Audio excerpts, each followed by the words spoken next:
So mga tol, malungkot na balita po para sa ating mga Pinoy fans sapagkat talo po si Alex Eala sa kakatapos lang po ng laban sa Cincinnati, round of 32. Kontra dito kay Amanda Anisimova. Nakuha po ng kalaban mga tol ang second set at third set sa score na 6-4 at 6-2. Habang nakuha naman po ni Alex Eala ang first set sa score na 6-4. Pero ganun pa man, lumaban pa rin si Eala hanggang sa huli. Mukhang napagod po si Eala mga tol at hindi na nakahabol pa noong matalo siya sa second set. Dahil dyan mga tol, na-eliminate na po si Alex Eala. Pero ganun pa man, bawi na lang si Alex Eala sa US Open. Sa kabilang banda naman mga tol, legend Manny Pacquiao nag-ala vlogger sa Chicago. Habang namimili po kasi sila ng pamilya niya na gamit ng anak niyang si Queenie Pacquiao sa pag-aaral nito sa Chicago. Si Pacquiao po ang humawak sa camera at nag-ala vlogger po siya. Dinumog nga din po si Pacquiao ng mga tao sa Chicago. Marami ang nagpapapicture sa kanya. May isang pan pa nga po ang nagulat mga tol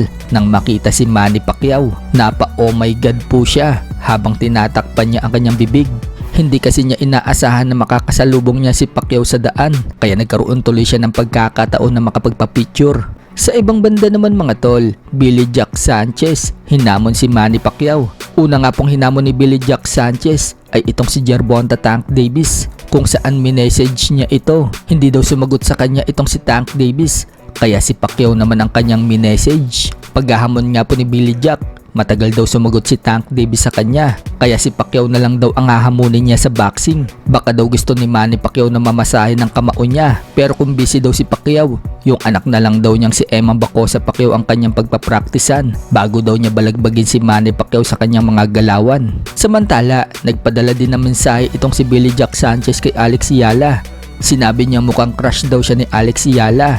Ang bilis daw kasi nitong mag-reply sa kanya. Marami naman ang natatawa kay Billy Jack dahil hindi daw alam ni Billy Jack na automated daw ang reply ni Alex Eala. Sa ibang balita naman mga tol, ngayon po ini-enjoy ni Cuadro Alas ang dagat sa Boracay kasama ang kanyang girlfriend. Marami po ang nakakakilala kay Casimero at nagpapapicture sa kanya. Sobrang sweet naman po ni Casimero sa kanyang girlfriend. Habang nag-aagahan po kasi sila, may pakis pa si Casimero sa kanyang GF. Hi guys, tiyag na akong kauban nun.